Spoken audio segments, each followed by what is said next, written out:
الوثيقة بالفعل كيف ما جئت به هي سلاح معتد وبرهان لا غبار عليه. بالنسبة للوثائق المتعلقة بقضية الصحراء هي متوفرة جدا جدا جدا في المغرب، وحينما أقول الصحراء أعني بها الصحراء بين مزدوجتين الغربية والشرقية أيضا. فالصحراء متوفرة لدينا. وهنا أعيد حتى الجواب على صديقي أنه يمكنكم الاطلاع على هذه الوثائق ويمكنكم نشر لأنها مرتبة والحمد لله.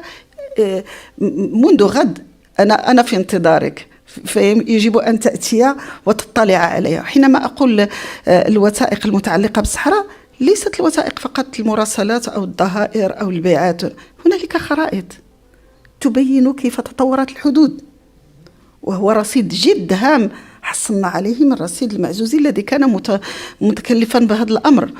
هنالك ومن بعد الدول الأخرى أيضا شهد شاهد من أهلها، وهنالك بعض الرسوم للحدود، وهنالك الاتفاقيات، وهنالك الرسائل المتبادلة منذ العصر الوسيط إلى اليوم على قضية الصحراء. قضية الصحراء مغربية من خلال وثائقنا، وهي تنتظر أقلامكم، فنحن في خدمتكم في أي وقت ترونه مناسبا. شكرا.